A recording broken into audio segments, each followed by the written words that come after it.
नमस्कार, मेरा नाम है रविशंकर दोहलिया और रीयूनियन आईएएस के इस प्लेटफॉर्म पर मैं आप सभी लोगों का इस्तकबाल करता हूं, आप सभी लोगों का स्वागत करता हूं। हमारी सीरीज़ चल रही है इतिहास को लेकर के। हम इतिहास के बारे में पढ़ाई भी कर रहे हैं और साथ साथ में मैं आपको जो टॉपिक पढ़ाते जा रहा हूं उसके क्वेश्चन भी दे रहा हूं। अभी इससे पहले आप लोगों ने क्वेश्चन देखे होंगे, जो हमारे पहले लेक्चर में पढ़ाया गया था उसके क्वेश्चन आप लोगों को करवाए थे।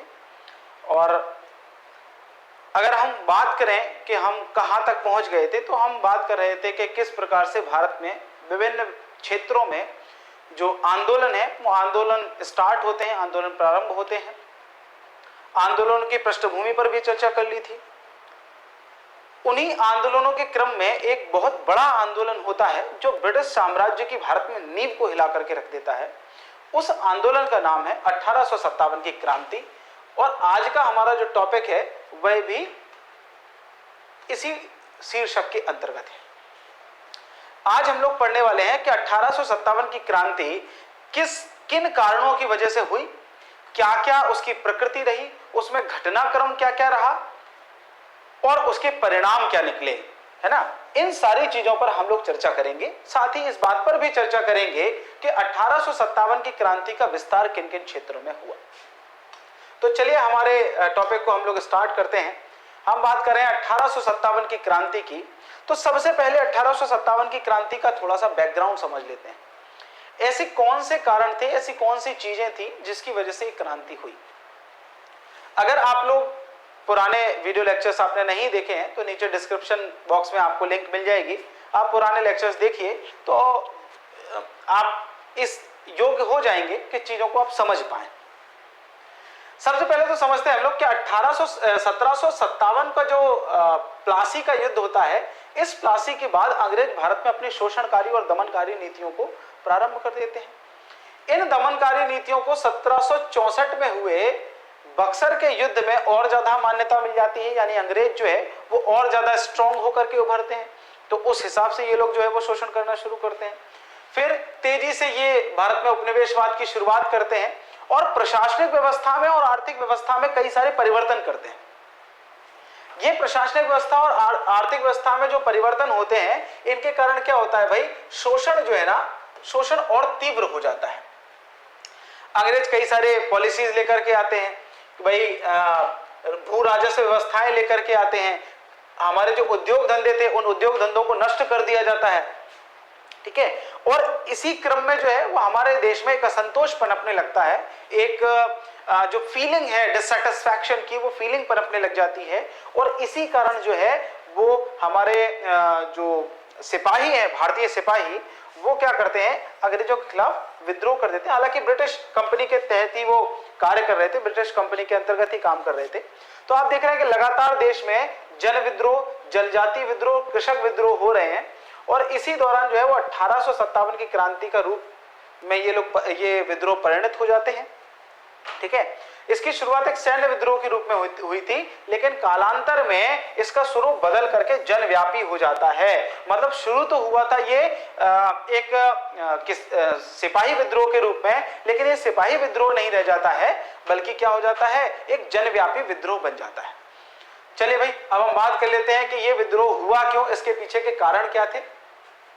तो अगली हेडिंग आप लोगों की रहेगी 1857 के विद्रोह के प्रमुख कारण। तो इसमें बहुत सारे कारण हैं, है ना, बहुत सारे कारण हैं। इस शीर्षक के अंतर्गत हम बहुत सारे कारणों को पढ़ेंगे। जैसे पहला कारण होगा भाई आपका प्रशासनिक कारण, कि ऐसे कौन कौन से प्रशासनिक कारण रहे हैं जिनकी वजह से 1857 की क्रांति हुई।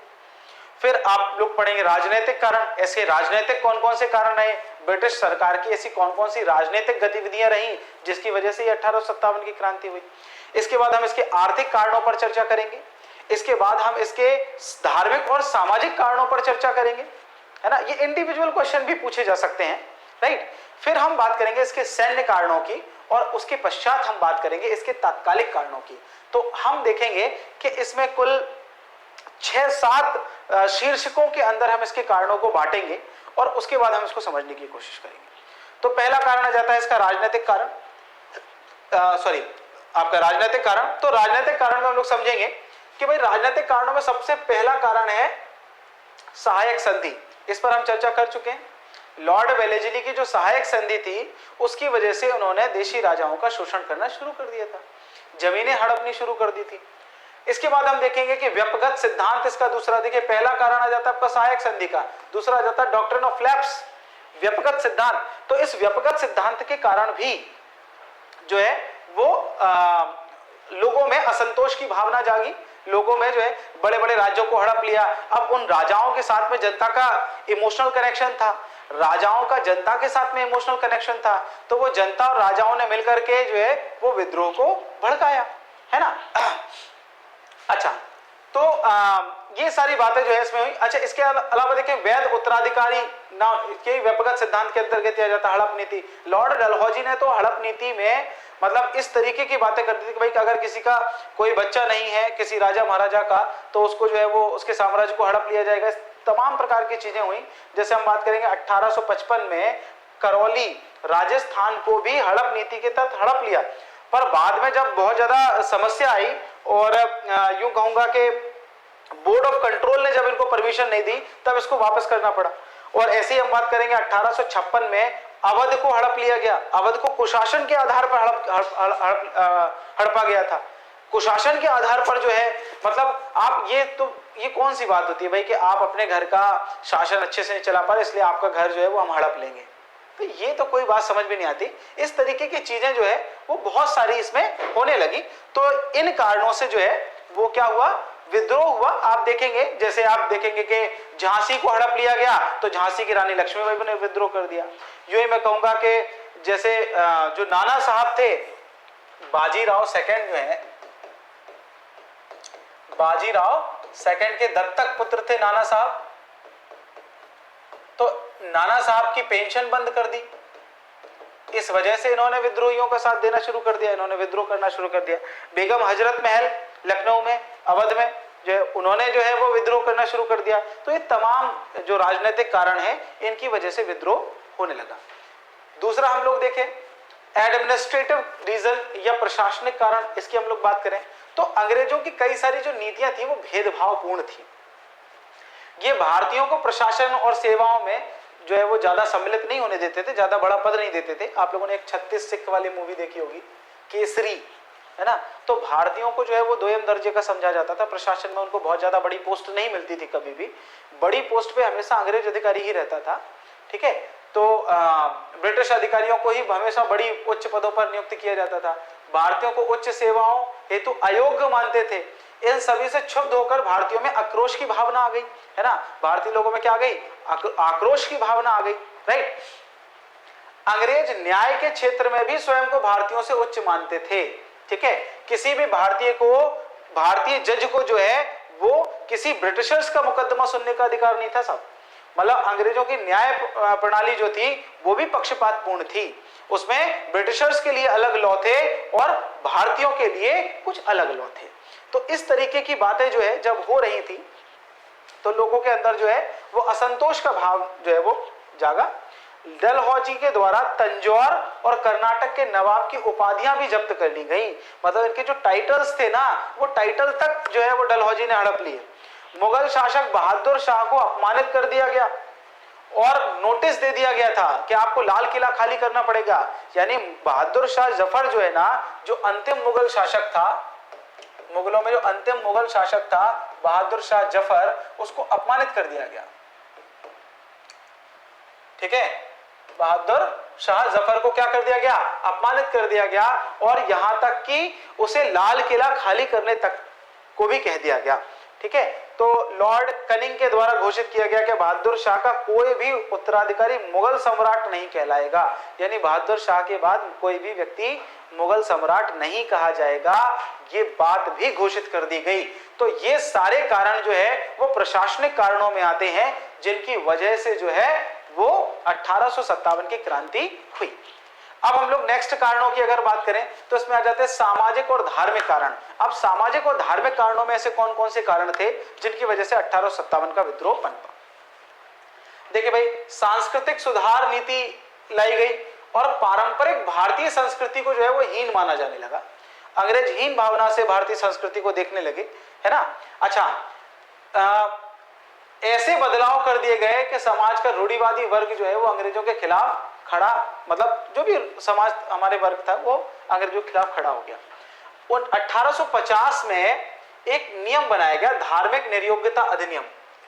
और ये धार्मिक निर्योग्यता अधिनियम जो था, इसके तहत कहा गया कि ईसाई धर्म को ग्रहण करने लेने वाले जो लोग हैं उनको पैतृक संपत्ति में अधिकार प्राप्त होगा, अन्य लोगों को नहीं होगा। ठीक है, साथ ही उन्हें शिक्षण संस्थानों और नौकरियों और पदोन्नति में विशेष सुविधा दी जाएगी। अब आप समझिए, यदि कोई व्यक्ति ईसाई धर्म ग्रहण कर लेता है, ईसाई धर्म ग्रहण कर लेता है तो उसे क्या मिलेगा? उसे नौकरियों में आरक्षण मिलेगा, उसे संपत्ति में अधिकार मिलेगा। मतलब आप देखिए, एक तरीके से अंग्रेज जो है ना वो ऐसी पॉलिसीज लेकर के आ रहे हैं, ऐसी नीतियां लेकर के आ रहे हैं जिन नीतियों से वो हिंदू धर्म को नीचा दिखा सके, जिन नीतियों से वो जो है धर्म परिवर्तन को बढ़ावा दे सके। ठीक है, तो जब ऐसी बातें आएंगी तो जो धार्मिक समाज या जो धार्मिक व्यक्ति है वो इन बातों में जो है उसे बुरा लगेगा, जाहिर सी बात है। तो वो इन चीजों को एक्सेप्ट करने की कंडीशन में बिल्कुल भी नहीं होगा। ठीक है, रिलीजियस डिसेबिलिटी एक्ट लेकर के जब अंग्रेज आ गए तो वो बहुत ज्यादा अपमानित करने वाला था।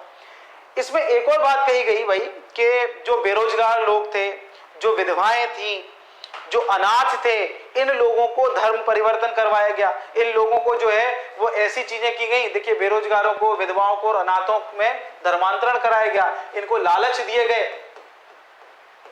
क्या दिए गए? लालच दिए गए, जिससे इन्होंने ये धर्म परिवर्तन कर लें। ठीक है, तो ये सब चीजों ने कहीं ना कहीं जो है वो 1857 के विद्रोह की पृष्ठभूमि को तैयार करना शुरू कर दिया। ठीक है, चलिए अब 1856 में लॉर्ड डलहौजी द्वारा विधवा पुनर्विवाह अधिनियम प्रस्तुत किया गया। लॉर्ड कनिंग के शासन में यह पारित भी हो गया। ठीक है, अब सती प्रथा पर, दास प्रथा पर और नरबली प्रथा पर जो है वो रोक लगा दी गई। तो पहले से ही समाज में तनाव था, मैंने आपको बताया था मोरिया प्रथा, एक प्रथा चलती थी मोरिया प्रथा, इस प्रथा पर जो है वो अंग्रेजों ने बैन लगा दिया था। तो समाज में वैसे ही तनाव की स्थिति थी। ठीक है, अच्छा, पाश्चात्य शिक्षा ने भारतीय समाज की मूल विशेषताओं और परंपराओं और शिक्षा पद्धति को समाप्त कर दिया। तो यह भी एक बहुत बड़ा कारण था जिसकी वजह से विद्रोह हुआ। ठीक है, हमारी स्थिति ऐसी थी कि हम मानते थे कि अगर कोई व्यक्ति समुद्र पार चला जाता है तो उसका धर्म नष्ट हो जाता है। अब देखिए, जो सिपाही है जो काम कर रहा है वो किसी न किसी ग्रामीण परिवार को ही बिलोंग करता है, किसी न किसी किसान का ही बेटा है।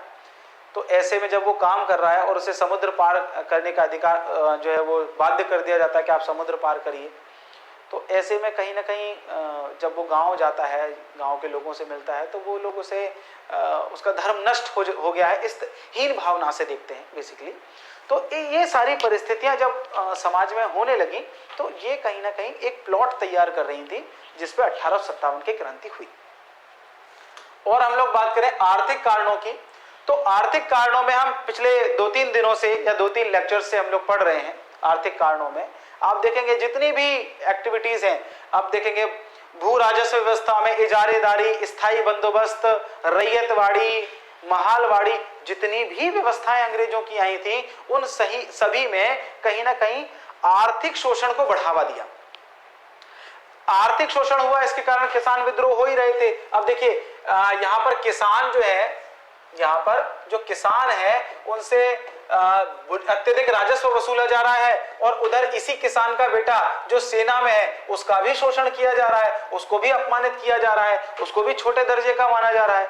तो ये कहीं ना कहीं जो है वो लोगों के भीतर जो है वो एक ऐसी भावना पैदा कर रही है जो उग्र भावना है अंग्रेजों के खिलाफ, जो घृणा की भावना है अंग्रेजों के खिलाफ, वो भावना पैदा हो रही है लोगों के बीच में। ठीक है, और अगर हम लोग बात करें, ईस्ट इंडिया कंपनी ने जितनी भी नीतियां बनाई थी उन सब नीतियों में आर्थिक लाभ को इतना ज्यादा महत्व दिया था कि जनता की भलाई तो छूट ही गई थी पूरी तरह से, जनता की भलाई तो हो ही नहीं रही बिल्कुल भी।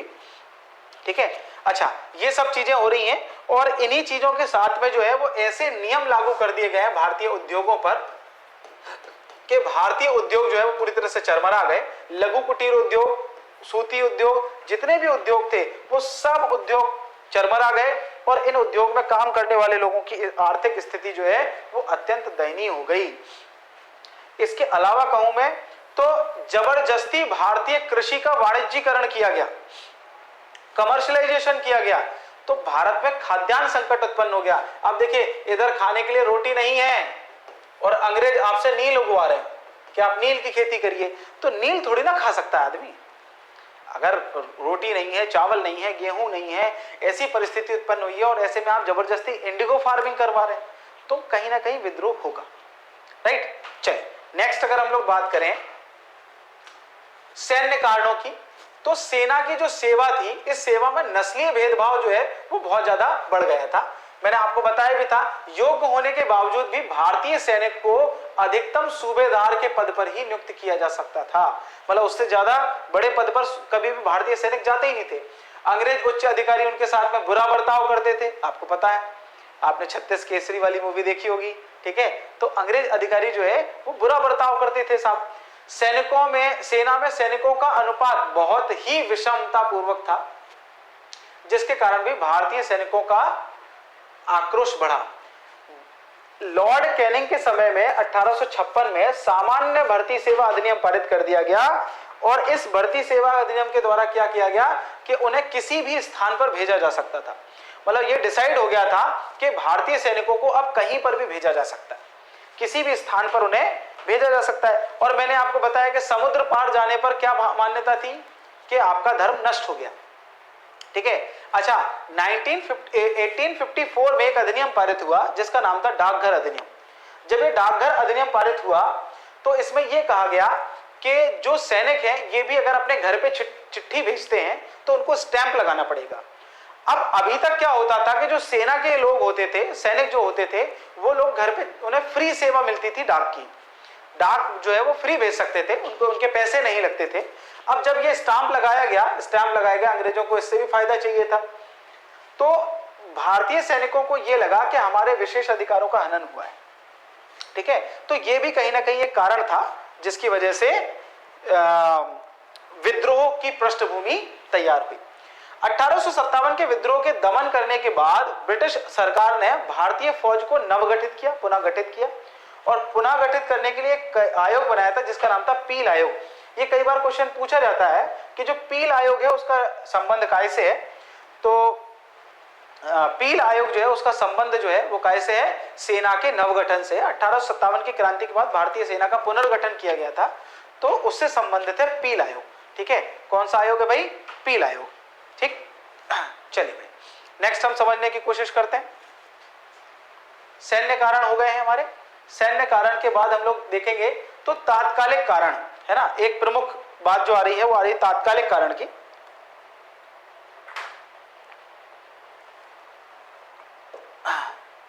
समझने की कोशिश करते हैं। देखिए, दिसंबर 1856 में एक घटना होती है जिसमें सरकार जो है वो पुरानी लोहे वाली बंदूकें जो होती है ना, जिसको ब्राउन बेस बंदूक कहा जाता है, उसकी जगह पर एक नई गन को इंट्रोड्यूस करती है जिसका नाम है न्यू इनफील्ड राइफल, ठीक है। तो न्यू इनफील्ड राइफल के प्रयोग का निश्चय किया जाता है। इसमें जो कारतूस लगे होते थे, उन कारतूसों की एक विशेषता थी कि उसके ऊपर एक रबड़ का भाग होता था, उसे दांत से खींच करके खोलना पड़ता था। उसके बाद वो बारूद जो है वो नली में भरी जाती थी, ऊपर से ठोका जाता तो फिर गोली चलती थी। तो दांत से खोलना था। अब बंगाल वाले क्षेत्र में खबर फैला दी जाती है, बंगाल वाले क्षेत्र में एक अफवाह फैला दी जाती है कि ये जो चर्बी वाले कारतूस हैं, ये जो कारतूस है नए वाले, इनमें सुअर की चर्बी और गाय की चर्बी जो है वो लगी हुई है। अब गाय की चर्बी से कहीं ना कहीं हिंदू जो है ना उनकी भावनाएं आहत होती हैं, और सुअर की चर्बी से मुस्लिमों की भावनाएं आहत होती हैं। ऐसी सब चीजें चल रही थी, और साथ ही साथ यह खबर भी फैलाई जाती है कि अंग्रेजों का एक मकसद है, जिस मकसद के तहत अंग्रेज जो है वो हिंदुओं का धर्म नष्ट करना चाहते हैं, और हिंदुओं का धर्म नष्ट करने के लिए जो है वो इस तरीके की चीजें की। अधिकारियों ने इसका खंडन किया, लेकिन बाद में जब इसकी रिपोर्ट आई तो ये बात प्रूव हो गई कि बिल्कुल सही बात है कि ये चीजें हो रही हैं, मतलब चर्बी वाले कारतूस हो रहे हैं। अब सैनिकों को ये विश्वास हो गया कि अंग्रेजों ने जानबूझ करके ये चीजें की, और उन्हें ईसाई धर्म में परिवर्तित करना चाहते हैं अंग्रेज, और इस वजह से जो है वो इस तरीके की चीजें कर रहे हैं, क्योंकि अंग्रेज क्या चाहते हैं, ईसाई धर्म में परिवर्तित हो जाए। कौन लोग? हमारे जो सैनिक भाई हैं वो ईसाई धर्म में कन्वर्ट हो जाएं, इस वजह से जो है वो इस तरीके की घटनाओं को अंजाम दिया गया। ये बात फैल गई। अब जब ये बात फैल गई तो इससे क्षुब्ध होकर के हमारे जो सैनिक भाई हैं इन्होंने क्या कर दिया भाई, विद्रोह कर दिया। ठीक है, क्या कर दिया, विद्रोह। तो विद्रोह का आरंभ हो जाता है भाई।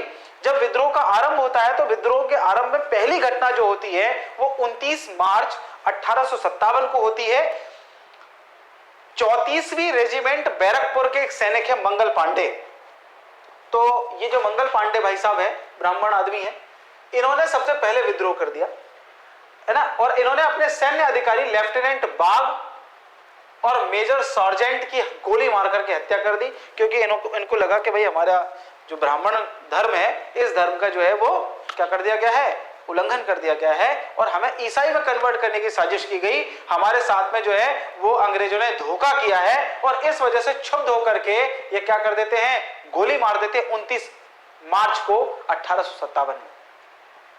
8 अप्रैल 1857 को अदालत का निर्णय आता है और उसके बाद मंगल पांडे को फांसी दे दी जाती है। मंगल पांडे को 1857 की क्रांति का पहला शहीद माना जाता है। ये बात आप ध्यान रखिएगा, फैक्चुअल चीज है, इसको आप ध्यान रखिएगा।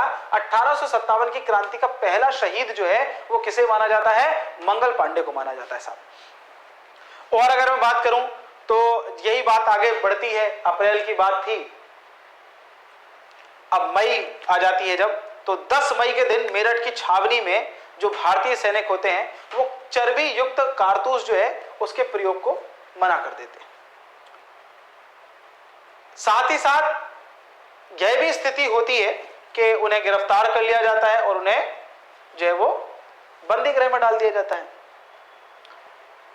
अपने साथियों को छुड़ाने के लिए मेरठ छावनी के जो सिपाही होते हैं वो अपने ही उच्च अधिकारियों पर गोली चला देते हैं, और गोली चलाने के बाद उन्हें छुड़वा लेते हैं और मेरठ से सीधे जो है वो दिल्ली की तरफ रुख करते हैं।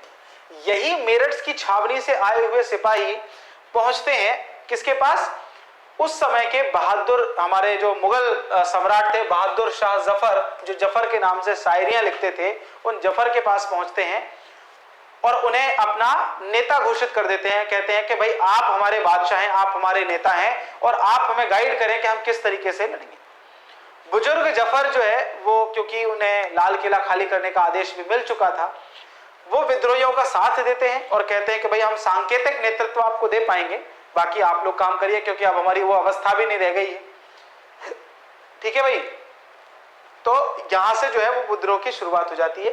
ठीक है, जनरल डेविड नाम के मेरठ के अधिकारी थे जो 1857 की क्रांति के दौरान, ठीक है, चलिए नेक्स्ट अगर मैं बात करूं तो विद्रोह का विस्तार कैसे कैसे हुआ, हम लोग इस पर चर्चा कर लेते हैं।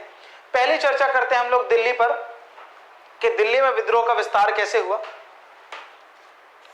ठीक है भाई, समझेंगे।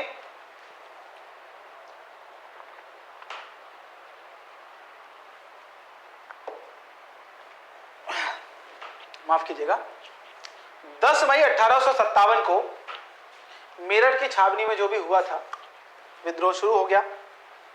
सिपाही अपने अधिकारियों पर गोली चला करके जो है वो अपने साथियों को मुक्त करा लेते हैं और दिल्ली की ओर कूच करते हैं। 11 मई को सुबह तड़के तड़के विद्रोही जो है वो दिल्ली पहुंच जाते हैं और 12 मई के दिन दिल्ली में पर अधिकार कर लेते हैं और मुगल बादशाह बहादुर शाह द्वितीय को जो है वो पुनः भारत का सम्राट घोषित कर देते हैं, और साथ ही साथ यह घोषणा भी कर देते हैं कि वो इस क्रांति के नेता हैं। ठीक है, बहादुर शाह जफर जो है वो प्रतीकात्मक नेतृत्व देते हैं, और वास्तविक नेतृत्व जो है वो कौन करते हैं, बख्त खां नाम के एक व्यक्ति हैं। ठीक है, तो बख्त खां के द्वारा यहां पर वास्तविक नेतृत्व प्रदान किया गया। हालांकि अंग्रेजों द्वारा सितंबर 1857 को ही दिल्ली पर दोबारा कब्जा कर लिया गया। तो अगर मैं बात करूं तो मई में दिल्ली जो है वो विद्रोहियों के अधिकार में आई थी, और सितंबर के महीने में दिल्ली जो है वो विद्रोहियों के हाथ से निकल गई। इसका एक मेन कारण यह था कि बहादुर शाह जफर जो भी नीतियां बनाते थे उन नीतियों को इनकी पत्नी जो है वो अंग्रेजों तक पहुंचा देती थी। बहादुर शाह जफर की अंग्रेजी जो पत्नी है वो अंग्रेजों के साथ में मिली हुई थी और इस कारण जफर के सारे प्लान जो है वो सफर करने लगे। ठीक है, तो ये स्थिति यहां पर होती है। मैं अगर दिल्ली की बात करूं तो अंग्रेज अधिकारी जॉन निकोलसन हडसन और लॉरेंस जो है वो इस विद्रोह को दबाते हैं। निकोलसन जो है वो मारे जाते हैं, लेकिन हडसन जो है वो सम्राट के 2 पुत्रों और पौत्र को गोली मार करके हत्या कर देते हैं। ये जो है वो राजा के लिए बड़ी ही दुखद घटना होती है। बहादुर शाह जफर को जो है वो गिरफ्तार कर लिया जाता है और गिरफ्तार करके इनको रंगून भेज दिया जाता है। कहाँ भेज दिया जाता है भाई? रंगून। और बहादुर शाह द्वितीय जो है उनके जो भी बेटे और पौत्र था उनकी कब्र जो है वो हुमायूं के मकबरे में की गई है। हुमायूं के मकबरे में जो है उनको दफन किया जाता है। वहाँ पर 5 सम्राट जो है वो दफन है। ये आप हिस्ट्री में पॉइंट पढ़ेंगे। 1862 में जो बहादुर शाह जफर हैं इनकी मृत्यु रंगून में हो जाती है, जो कि म्यांमार में पड़ता है। हमारे मोदी जी जो है वहाँ गए थे जब म्यांमार का दौरा किया था। तो बहादुर शाह जफर मुगल बादशाहों में से ऐसे बादशाह हैं जिनकी कब्र हिंदुस्तान में नहीं है, और ऐसे पहले बादशाह जो है वो बाबर भी हैं। बाबर की कब्र भी हिंदुस्तान में नहीं है। ये दोनों फैक्ट आप लोग याद रखिएगा। आगे मैं अगर बात करूं विद्रोह के विस्तार की तो हम पहुंचेंगे लखनऊ। यहां लखनऊ में बेगम हजरत महल जो है वो विद्रोहियों का नेतृत्व कर रही हैं। इनका एक उपनाम महक परी भी है और ये अपने अल्पायु के पुत्र बिजरिस कादर को सम्राट बनाना चाहती हैं। बिजरिस कादर को सम्राट नवाब बनाना चाहती हैं। ठीक है, क्योंकि इनका जो अवध है इसे डलहौजी ने कुशासन के आधार पर मिला लिया है ना। ये जो विद्रोह होता है इसके दमन के लिए कैंपबेल को भेजा जाता है ना, क्योंकि उस समय चीफ कमिश्नर जो थे लखनऊ के हेनरी लॉरेंस, इनकी मृत्यु हो जाती है और इस वजह से कैंपबेल को जो है वो विद्रोह का दमन करने के लिए भेजा जाता है। जून 1857 में लखनऊ में विद्रोह प्रारंभ होता है। ठीक है, कैंपबेल मार्च 1858 तक लगे रहते हैं, लगभग 1 साल, है ना। लगभग 1 साल तक जो है वो संघर्ष करने के बाद जो है वो लखनऊ पर पुनः अपना अधिकार अंग्रेज स्थापित कर पाए। ठीक है, हजरत महल के नेतृत्व में अभूतपूर्व क्षमता थी, जिसके कारण अवध प्रांत पर अंग्रेजों को जो है वो बहुत मुश्किल हुई कब्जा करने में। ठीक है, अंग्रेज अधिकारियों के विरुद्ध संघर्ष में जब महक परी की हार हो गई, बेगम हजरत महल की हार हो गई, तो ये नेपाल चली जाती हैं। 1879 में 1879 में इनकी वहां पर मृत्यु हो जाती है और काठमांडू में जामा मस्जिद के मैदान में इन्हें दफनाया जाता है। तो महक परी जो है, जो बेगम हजरत महल है, इनकी मृत्यु जो है वो कहां पर हो जाती है? नेपाल में, और इनकी कब्र जो है वो काठमांडू में है। ठीक है, जामा मस्जिद मैदान में, राइट। इसके बाद यदि मैं बात करूं तो विद्रोह जो है वो कहां पहुंचता है भाई? विद्रोह जो है वो पहुंचता है हमारा कानपुर। तो कानपुर की बात करूं तो 5 जून 1857 को कानपुर जो है वो अंग्रेजों के हाथ से निकल जाता है। यहां पेशवा बाजीराव के दत्तक पुत्र नाना साहब जो है वो विद्रोहियों का साथ दे रहे थे, जिन्हें धोंधू पंत भी कहा जाता है। ठीक है, कानपुर में नाना साहब जो है सत्ती चौराहे के पास में एक घटना होती है जिसको सत्ती चौराहा नरसंहार कहा जाता है। यहां पर बात यह होती है कि अंग्रेज लोगों को सुरक्षित निकल जाने का आश्वासन दिया जाता है। ये कहा जाता है कि आप कानपुर से सुरक्षित निकल जाइए, जिसमें महिलाएं और बच्चे भी शामिल थे। लेकिन जो विद्रोही थे वो विद्रोही जो है वो अंग्रेजों, क्योंकि घृणा इतनी ज्यादा बढ़ गई है, तो जनरल लबरिहार करके कोई एक व्यक्ति हैं जो सैनिकों पर, अंग्रेज सैनिकों पर आक्रमण कर देते हैं और यहाँ हालात बहुत बदतर हो जाते हैं। कई मासूम बच्चों की और महिलाओं की हत्या कर दी जाती है। तो ये सब चीजें होती हैं। इसी घटना को सत्ती चौराहा नरसंहार कहा जाता है और अंग्रेज इस घटना का बदला कुछ इस प्रकार लेते हैं कि वो नाना साहब के घर में आग लगा देते हैं। हालांकि नाना साहब बच जाते हैं और नाना साहब भी जो है वो नेपाल चले जाते हैं। ठीक है, कहाँ चले जाते हैं? नेपाल चले जाते हैं। ठीक है, और मैं अगर बात करूं तो विद्रोह झांसी पहुंचता है साहब। झांसी की अगर बात करूं तो जून 1857 को रानी लक्ष्मीबाई के नेतृत्व में विद्रोह प्रारंभ होता है। जून 1857 को रानी लक्ष्मीबाई के नेतृत्व में विद्रोह प्रारंभ हुआ, लेकिन यहां पर अंग्रेज अधिकारी ह्यूरोज को भेजा गया था और इस ह्यूरोज से रानी लक्ष्मीबाई हार जाती हैं, ठीक है, लेकिन जैसे तैसे बच करके निकल जाती हैं और तात्या टोपे की सहायता से जो है वो ब्रिटिश सत्ता का मुकाबला कर रही होती हैं। यहां से जब उनकी हार हो जाती है तो वो पहुंचती हैं ग्वालियर और ग्वालियर में मराठा साम्राज्य को एक बार पुनः स्टार्ट करती हैं। दोबारा मराठा साम्राज्य की शुरुआत की जाती है, ठीक है। 18 जून को अंग्रेज जो है वो ग्वालियर में भी अटैक करते हैं और 18 जून के दौरान ग्वालियर में ही एक युद्ध के दौरान रानी लक्ष्मीबाई को वीर गति प्राप्त होती है और तात्या टोपे यहां से भी बच करके निकल जाते हैं, लेकिन अंग्रेजों के हाथों से ज्यादा समय तक नहीं बचे वो, क्योंकि पाठौन के जंगल में, ये शिवपुरी और उधर वाले जंगल जो है वहां पर पाठौन पड़ता है, उनका एक विश्वासघाती मित्र होता है मान सिंह, वो अंग्रेजों को मुखभरी कर देता है, सूचना दे देता है। इसके बाद तात्या टोपे को पकड़ लिया जाता है और 1859 में उन्हें फांसी पर चढ़ा दिया जाता है, ठीक है। तो लक्ष्मीबाई एक महान वीरांगना, बहुत वीरता से लड़ी, लेकिन क्योंकि अंग्रेज संगठित थे और हमारे जो लोग थे वो असंगठित थे, हमारे ही लोगों ने मुखबिरी करके जो है वो उन्हें परेशान कर दिया, है ना। ग्वालियर के जो राजा थे उन्होंने भी अंग्रेजों का साथ दिया, तो ये भी एक कारण था इनकी हार का, है ना। नेक्स्ट हम लोग देखेंगे बिहार, जगदीशपुर बिहार में विद्रोहियों का नेतृत्व जो है वो वीर कुंवर सिंह के द्वारा किया गया था, है ना।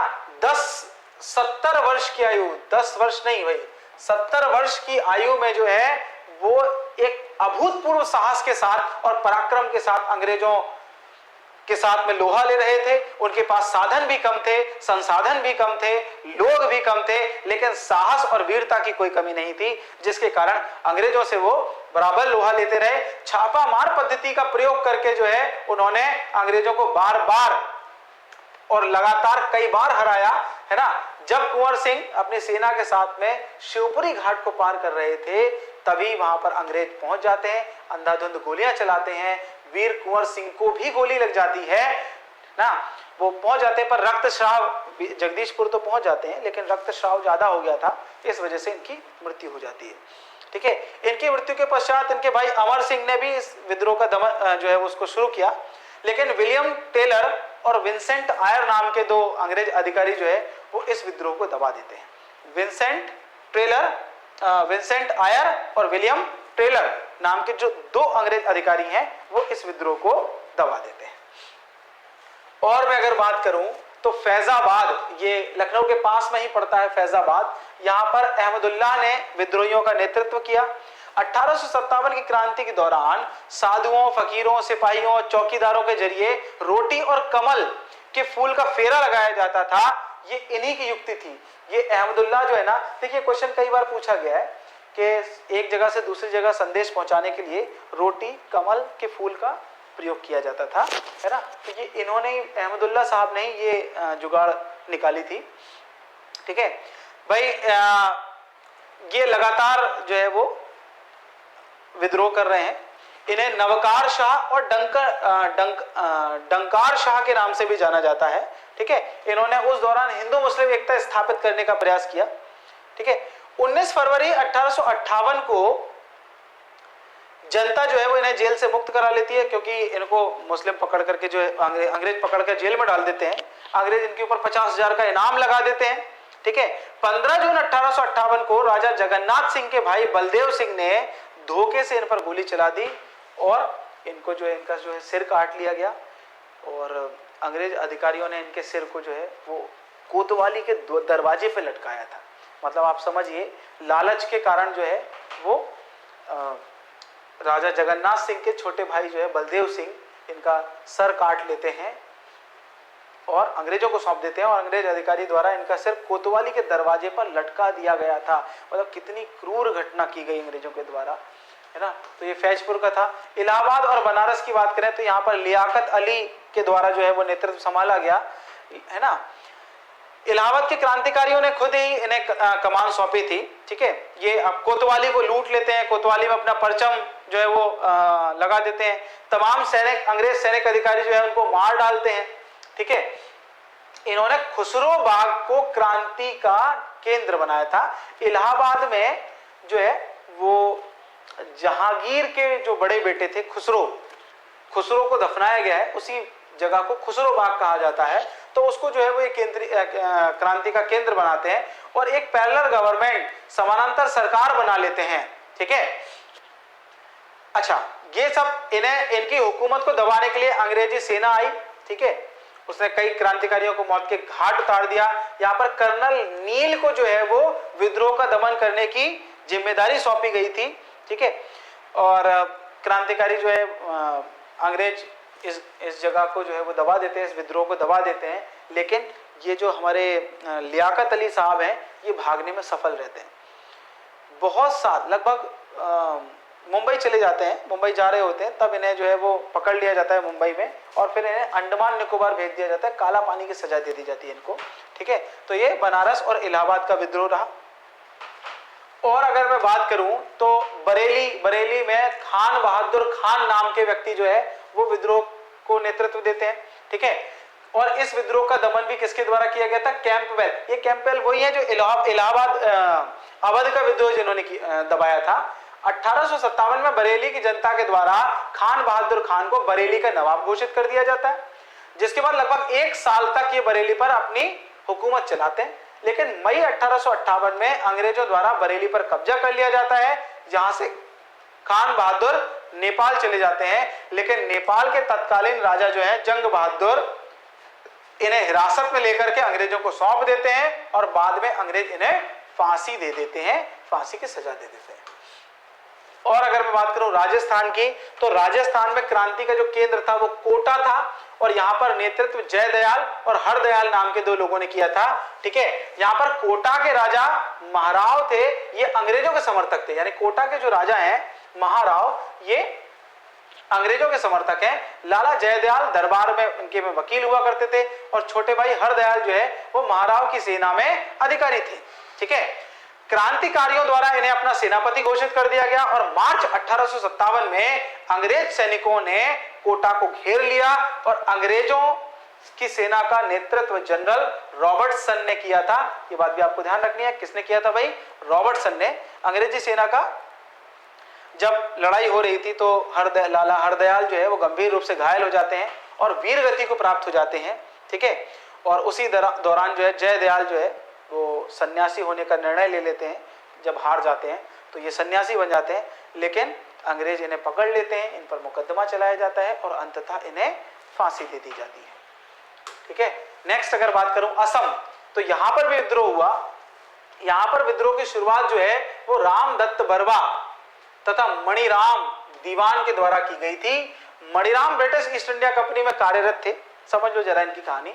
ये ब्रिटिश ईस्ट इंडिया कंपनी के कर्मचारी थे, लेकिन बाद में जो है वो असम के राजा पुरंदर, जब असम को अंग्रेजों ने कब्जे में लिया तो क्योंकि इनकी वफादारी असम के राजा के साथ थी, इसलिए इन्होंने ब्रिटिश ईस्ट इंडिया कंपनी से इस्तीफा दे दिया और अपनी खुद की एक कंपनी खोल ली, चाय के बागान खोल लिए, ठीक है। लेकिन अंग्रेजों ने धीरे धीरे करके जो व्यापार था उसको भी खत्म करवा दिया। तो 1851 आते आते इनके सारे उद्योग धंधे बंद हो गए। इससे ये बहुत ज्यादा परेशान हो गए, बेरोज हो गए। तो अंग्रेज जब 1857 की क्रांति हुई तो उस क्रांति में इन्होंने भी जो है वो योगदान दिया और असम को जो है, असम के जो राजा है उसको स्वतंत्र राज्य घोषित कर दिया, ठीक है। इस तरीके की चीजें इन्होंने की। इनका जो कारण था वो बड़ा व्यक्तिगत कारण था, क्योंकि ये ब्रिटिश ईस्ट इंडिया कंपनी के खिलाफ थे, इस वजह से इन्होंने इस समय विद्रोह कर दिया, ठीक है। व्यक्तिगत कारण था इनका। और अगर मैं बात करूं असम के बाद, तो उड़ीसा के संबलपुर में राजकुमार सुरेंद्र साई के द्वारा जो है वो क्रांति का नेतृत्व किया। एक बात मैं आपको बता देता हूं, जो सुरेंद्र साई हैं इनको 1857 के विद्रोह का अंतिम शहीद कहा जाता है। याद रखिएगा, प्रथम शहीद किसको कहा जाता है भाई? मंगल पांडे जी को, ठीक है। और अंतिम शहीद किसे कहा जाता है? वीर सुरेंद्र साई को। ये बात आप ध्यान रखेंगे, ठीक है। चलिए भाई, तो यहां तक हम देखते हैं कि हमारा जो 1857 का विद्रोह है ये भारत के उत्तर भारत के तो लगभग कोने कोने में फैला हुआ है। ठीक है, उत्तर भारत के लगभग कोने कोने में फैला हुआ है ना। नेक्स्ट, अब हम लोग एक बात ये समझेंगे कि ये विद्रोह असफल कैसे हो गया। देखिए, विद्रोह की असफलता की अगर हम बात करें तो पहला इसका कारण यह है केंद्रीय नेतृत्व का अभाव। ये विद्रोह जो है उसमें किसी प्रकार का कोई केंद्रीय नेतृत्व नहीं था। सभी लोग अपनी अपनी जगह पर विद्रोह कर रहे हैं, अलग अलग विद्रोह कर रहे हैं। नाना साहब अपने इशू को लेकर के विद्रोह कर रहे हैं। झांसी रानी लक्ष्मीबाई का स्लोगन था कि मैं अपनी झांसी नहीं दूंगी। आप बिहार ले लो, छत्तीसगढ़ ले लो, झारखंड ले लो, झांसी नहीं दूंगी मैं। अवध ले जाओ, दिल्ली ले जाओ, लेकिन हम क्या नहीं देंगे, झांसी। तो कहीं भी केंद्रीय नेतृत्व नहीं है। हम देख रहे हैं यहां पर केंद्रीय नेतृत्व का अभाव है। यहां पर जितने भी संघर्षकारी हैं वो सब अपने अपने हितों के लिए संघर्ष कर रहे हैं। यहां पर देश हित जैसा कोई मुद्दा नहीं है। दूसरी बात कहूं कि समन्वय का अभाव है और योजना का अभाव है। ठीक है, जितने क्रांतिकारी हुए हैं उनमें से कोई भी क्रांतिकारी एक दूसरे के संपर्क में नहीं है ना।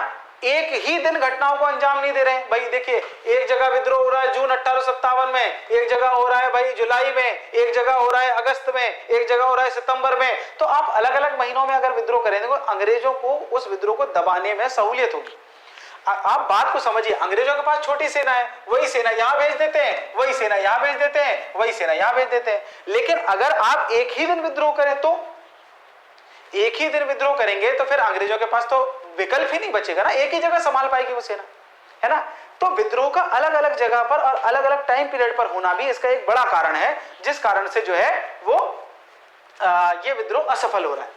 दूसरी बात करूं, राष्ट्रीयता की भावना का अभाव, है ना। यहां पर आप देखेंगे कि जितने भी जो एरिया है उन एरिया में लोकल इंटरेस्ट को लेकर के विद्रोह हो रहा है। अब दक्षिण भारत में कोई विद्रोह नहीं हुआ, है ना। अच्छा, दक्षिण भारत का एक पूरा क्षेत्र जो है वो अछूता रह गया। इसके अलावा भारतीय लोग जो है वो अंग्रेजों का साथ दे रहे हैं, ये भी एक बहुत बड़ा कारण है। ठीक है, तो इसके कारण भी जो है वो विद्रोह असफल हो गया, है ना। अनुशासनहीनता, विद्रोहियों में क्या था भाई, अनुशासनहीनता। जब सीधी सी बात है, बाई प्रोडक्ट है। अगर केंद्रीय नेतृत्व नहीं होगा तो अनुशासनहीनता आएगी। ठीक है, अब कहीं कहीं उपद्रव करने लग जाते हैं, हिंसा करने लग जाते हैं, जान लूट मार मचाने लग जाते हैं। तो इस तरीके की चीजें अगर करेंगे तो फिर वो विद्रोह जो है वो प्रॉपर नहीं चल पाएगा। ठीक है, क्रांति के परिणामों की अनिश्चितता, जो क्रांति कर रहे थे उनको भी ये कॉन्फिडेंस नहीं था कि वो जीत पाएंगे कि नहीं जीत पाएंगे। ठीक है, ये भी एक मेन कारण है जिसकी वजह से जो है वो ये विद्रोह विफल हो गया।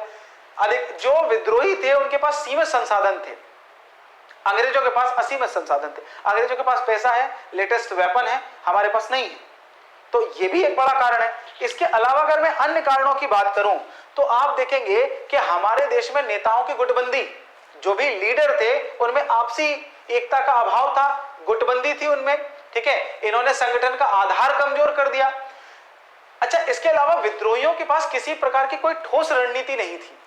ठोस रणनीति का अभाव जो है वो भी एक कारण है जिसके कारण से जो है वो ये 1857 का जो विद्रोह है ये विफल रहा।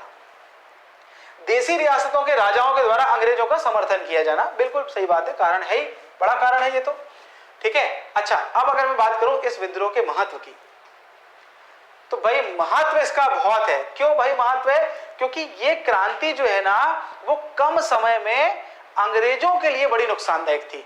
पहली बार ऐसा हुआ था जिसमें अंग्रेज ज्यादा नेस्तो नाबूद हुए, अंग्रेज ज्यादा मरे, अंग्रेज ज्यादा परेशान है।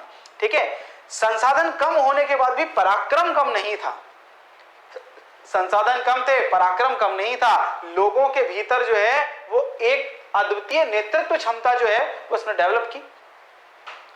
ठीक है, अभाव का प्रभाव जो है ना वो साफ साफ दिखा कि अभाव के प्रभाव में कितना कुशल नेतृत्व। देखिए, वीर कुंवर सिंह 70 वर्ष की आयु लड़ रहे हैं, रानी लक्ष्मीबाई, तात्या टोपे, नाना साहब, बेगम हजरत महल, है ना। ये इन लोगों ने सीमित संसाधनों के बाद भी अंग्रेजों की नाक में दम करके रख दिया। ठीक है, तो ये इस विद्रोह का एक महत्व है। ठीक है, अच्छा, संगठन बनाने की प्रेरणा मिली हमें, ये भी महत्व। देखिए आप 1857 के विद्रोह के बाद ही जितने भी राजनीतिक संगठन हैं वो बनने शुरू हुए। ठीक है, राजनीतिक संगठन या सामाजिक संगठन जो भी है वो सब बने हुए। इसके अलावा इसने राष्ट्रीयता को जन्म दिया, सबसे इंपॉर्टेंट, हमारे देश में एक राष्ट्रीयता की भावना जो है उसको जन्म देने का काम जो है वो किसने किया भाई, 1857 की क्रांति ने किया। ठीक है, और अगर मैं बात करूं इस विद्रोह के महत्व की, तो इस विद्रोह की असफलता के बाद भी भारतीयों को इस बात का एहसास हो गया कि अगर संगठन बना करके काम करेंगे तो हमें सफलता जरूर मिलेगी। क्रांति के माध्यम से भारतीयों को यह आभास हुआ कि अंग्रेजी सत्ता को उखाड़ने के लिए सभी वर्गों का सहयोग साथ में चाहिए पड़ेगा और साथ साथ में राष्ट्रीयता की भावना चाहिए पड़ेगी। भारत में योजना समन्वय के महत्व को उजागर किया कि भाई योजना बना करके और समन्वय बना करके जब काम करेंगे तो ही सफलता मिलेगी। ये बात जो है वो क्लियर। आप ऐसे समझिए कि आप यूपीएससी का अटेम्प्ट दें और आप फेल हो जाएं, पर अटेम्प्ट दिया आपने बहुत सीरियस होकर के, तो आपको ये समझ में आ जाएगा कि मैंने गलती कहां की। अगर ये समझ में आ गया एक बार की गलती कहां की है, तो उस गलती को सुधारने की संभावनाएं बढ़ जाती हैं, है ना। तो ये चीजें हैं। चलिए, और मैं अगर बात करूं तो हाँ, परिणामों की अगर हम लोग बात कर रहे थे, महत्व की बात कर रहे थे भाई, अब हम परिणामों की बात करें कि 1857 की जो क्रांति हुई थी इसके परिणाम क्या क्या निकले, है ना। ऐसे कौन कौन से परिणाम हैं जो इस क्रांति के बाद हुए। देखो भाई, पहला तो ये ब्रिटिश क्राउन जो है ना उसकी सत्ता स्थापित हो गई और कंपनी से भारत का शासन समाप्त हो गया। तो पहली बात तो यही है। दूसरी बात यह है कि भले उद्देश्यों की पूर्ति में जो है वो सफल ना हुआ हो, लेकिन 1858 का अधिनियम अंग्रेजों को पारित करना पड़ा और भारत सचिव जैसी एक पद बन गया। ठीक है, भारत सचिव या 15 सदस्यों वाली एक इंडियन काउंसिल बनाई गई इंग्लैंड में जो भारत के मामलों को देखती थी। ठीक है, लॉर्ड कनिंग को भारत के प्रथम वायसराय के रूप में नियुक्त कर दिया गया, वायसराय का पद हो गया। ठीक है, इस तरीके के सुधार जो है हुए। और अगर मैं बात करूं तो पाश्चात्य सभ्यता के प्रभाव में वृद्धि होगी। क्रांति के पश्चात अंग्रेजी सरकार द्वारा ऐसी शिक्षा पद्धति को लागू करने का प्रयास किया गया जिससे भारतीय पाश्चात्य संस्कृति के ओर आकर्षित हो जाएं और पश्चिमी देशों के वैचारिक आंदोलन से प्रेरित हो जाएं। तो इस तरीके की चीजें जो है की गई। अच्छा, भारतीयों के आत्मबल में बढ़ावा हुआ, भारतीयों में राजनीतिक चेतना में बढ़ावा हुआ, इस तरीके की चीजें हुई। ठीक है, अब मैं अगर बात करूं कि 1857 की क्रांति के बारे में इतिहासकारों के मत क्या हैं, तो उस पर भी हम लोग चर्चा कर लें। इससे क्वेश्चन कई बार पूछे जाते हैं। यह राष्ट्रीय विद्रोह था ना कि सिपाही विद्रोह। ये बात बेंजामिन प्रिंजरेली साहब की है। किसकी भाई? बेंजामिन प्रिंजरेली। 1857 का संग्राम ना तो प्रथम था, ना ही राष्ट्रीय था और ना ही स्वतंत्रता संग्राम था। ये आरसी मजूमदार साहब का स्टेटमेंट है। इस स्टेटमेंट से कई बार क्वेश्चन पूछ लिया जाता है कि ये स्टेटमेंट किसका है। 1800 ना तो राष्ट्रीय, ना तो प्रथम और ना ही स्वतंत्रता संग्राम, आरसी मजूमदार साहब। ठीक है, यह विद्रोह राष्ट्रीय स्वतंत्रता हेतु लड़ा गया सुनियोजित स्वतंत्रता संग्राम था। ये वीडी सावरकर साहब का है। ठीक है, किसका है भाई? वीडी सावरकर का। यह एक सिपाही विद्रोह के अतिरिक्त कुछ नहीं था। जॉन लॉरेंस साहब का कथन है। किसका कथन है? जॉन लॉरेंस साहब का। ठीक है, किसका कथन? ये जॉन लॉरेंस साहब का कथन है। इसके बाद अगर मैं बात करूं तो इस विद्रोह की प्रकृति पर हम लोग अगर बात करें तो विद्रोह की प्रकृति को लेकर के थोड़ा सा मतभेद है इतिहासकारों में। कुछ इतिहासकारों का मानना है कि एक सिपाही विद्रोह था जिसमें अनुशासनहीनता थी। तो वहीं कुछ इतिहासकारों का मानना है कि सिपाही विद्रोह से कहीं ज्यादा अधिक था। भले ही इसमें प्रारंभ इसको सिपाहियों ने किया हो, लेकिन पूरी जनता ने इसमें शामिल हुई। इसमें किसान शामिल हुए, इसमें राजा महाराजाओं का सपोर्ट मिला, है ना। इसमें तमाम प्रकार के लोग शामिल हुए। तो इस तरीके की जो है वो घटना इसको माना जाता है। ये मैं आपको पूरा नोट्स बना करके भेज दूंगा, तो आप इसको देख लीजिएगा। पीडीएफ के फॉर्मेट में मैं आपको सेंड कर दूंगा। तो दैट इज ऑल अबाउट 1857, 1857 की क्रांति के बारे में यह कंप्लीट जानकारी मैंने आपको उपलब्ध करवाई है ना। हमारे टेलीग्राम चैनल के साथ में जुड़ जाइए। मैं आपको ये वाले जो नोट्स हैं जो पीडीएफ फॉर्मेट में बना करके आपको सेंड कर दूंगा, तो आप इसको देख लीजिएगा। ठीक है, बाकी आपके कुछ सजेशन हो, सुझाव हो तो आप हमें दीजिए, हम बिल्कुल सहर्ष उनको स्वीकार करेंगे। तब तक के लिए जय हिंद, धन्यवाद। नेक्स्ट लेक्चर में फिर मिलते हैं।